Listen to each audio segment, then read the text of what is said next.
मध्य प्रदेश की सियासत में राज्यसभा चुनाव को लेकर घमासान तेज हो गया है। गुना पहुंचे राघौगढ़ विधायक और पूर्व मंत्री जयवर्धन सिंह ने भाजपा सरकार और चुनाव आयोग पर बड़ा हमला बोला। उन्होंने कांग्रेस प्रत्याशी मीनाक्षी नटराजन का नामांकन निरस्त किए जाने को सीट चोरी और लोकतंत्र की हत्या करार दिया। जयवर्धन सिंह ने आरोप लगाया कि बिना ठोस आधार के रिटर्निंग ऑफिसर ने फॉर्म खारिज किया और एक महिला प्रत्याशी को न्याय नहीं मिल सका। उन्होंने कहा कि कांग्रेस इस मामले में सुप्रीम कोर्ट से लेकर जनता की अदालत तक लड़ाई जारी रखेगी। वहीं किसानों के मुद्दे पर भी उन्होंने सरकार को घेरा।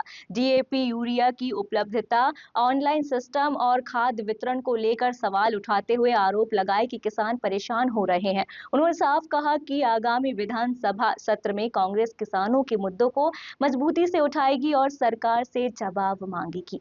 जो भाजपा अभी तक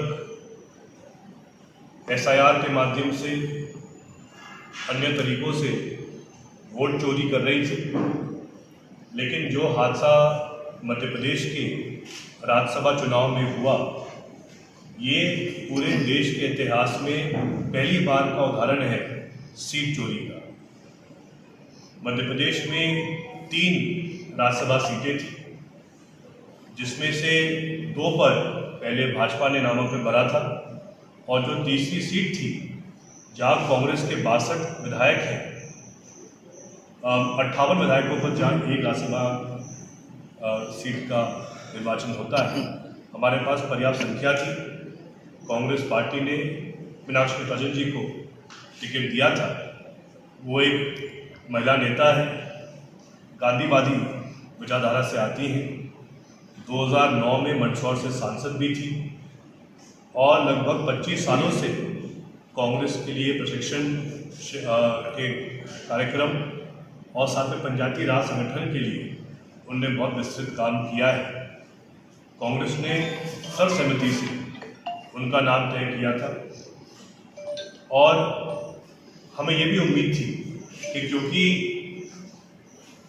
निर्धारित विधायक की संख्याओं के हिसाब से कांग्रेस को अधिकार भी था एक राज्यसभा सांसद निर्वाचित करने के लिए। और जो आज चर्चा पूरे देश भर में चल रही है कि 3 में से 1 सांसद, 1/3 सांसद, 33% सांसद महिला के होने चाहिए, इस पर भी भाजपा ने विस्तृत चर्चा कराई।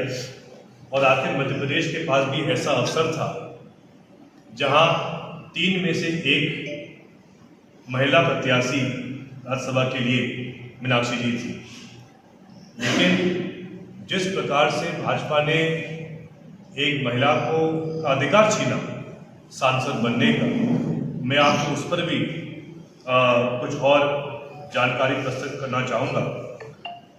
इसमें कांग्रेस पार्टी का स्पष्ट इसमें मत है कि जिस प्रकार से आपत्तियों और व्याख्याओं के आधार पर मीनाक्षी जी का नामांकन निरस्त किया गया, उसमें पूरे देश में चुनावी प्रक्रिया की निष्पक्षता को लेकर गंभीर प्रश्न खड़े किए गए।